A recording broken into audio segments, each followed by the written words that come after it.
جربت اكل البتنجان والفول والطعمية بالشوكة والسكينة في مطعم في ايجيبت.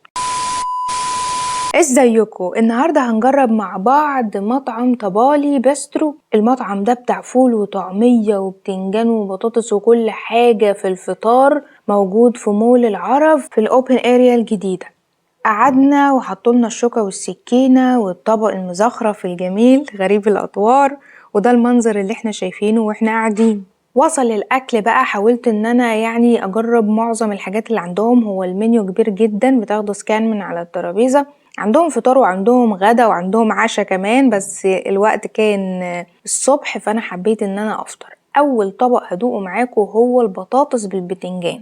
دي بطاطس فارم فريتس محمرة وعليها كده دقة بالكاري والبابريكا، ومن تحت موجود بقى البتنجان اللي بيلظ، يعني شكله رهيب بصراحة. عملت بقى نفسي واحدة وكلت بالشوكة والسكينة. طعمه حلو جدا جدا جدا. البتنجان محبش قوي بالفلفل والثوم. البطاطس طبعا لسه نازلة سخنة ومقرمشة غير ما بنطلبها في البيت خالص. هو انا طلبت واحد بطاطس بالبتنجان، بس جالي واحد بطاطس مقلية عادي زيادة، يعني معرفش ليه الحقيقة. طيب بالنسبة للأسعار، بطاطس بالبتنجان ب54 جنيه، ما تتخضوش.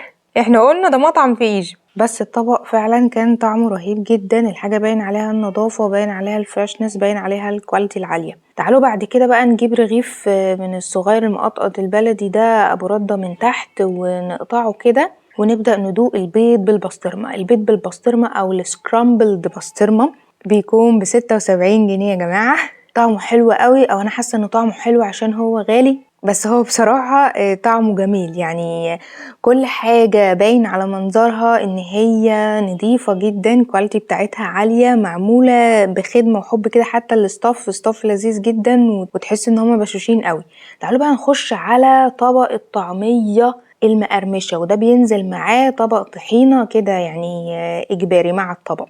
طبق الطعميه بيكون 3 اقراص طعميات كبار، وده بيكون ب36 جنيه. الطعمية كانت شاربة زيت سيكة، بس يعني اكيد مش كل مرة هتبقى شاربة زيت، يعني هي مقرمشة بصراحة جدا وعجينتها هشة جدا ولذيذة قوي وفيها سمسم، لكن المرة دي كانت شاربة زيت شوية. تعالوا بقى نخش على الفول الاسكندراني، وده شوية فول كده عليهم بصل متقطع وفلفل الوان متقطع وطماطم متقطعة وشوية زيت حلوين من على الوش. الفول طبعا مهروس نص هرسة كده من تحت، عجبني جدا جدا جدا.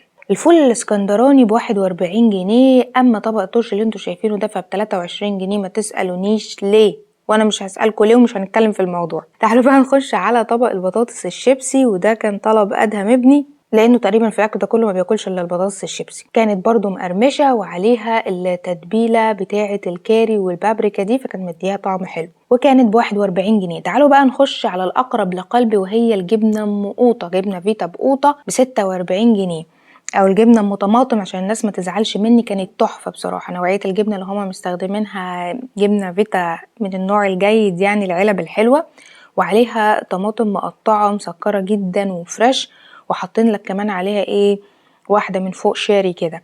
اخر حاجه هندوقها هي السلطه الخضراء. طبق السلطه الخضراء او السلطه البلدي ب80 جنيه، يعني ما يصحش نقول عليها سلطه بلدي يا جماعه في الاخر عشان ب80 جنيه. بس بصراحه طبق كبير جدا يكفي عدد افراد كبير. حاطط لك بقى فيها كابوتشا وجرجير وطماطم شاري ولفت وخيار وجزر وكل حاجة من الخضروات بصراحة، وبيحط لك عليها كمان زيت زيتون. اخر حاجة بقى كده هحلي بحتة بتنجانة مخللة كده حرشة، يعني بتودي الاكل في حتة تانية خالص. بصراحة عجبني جدا.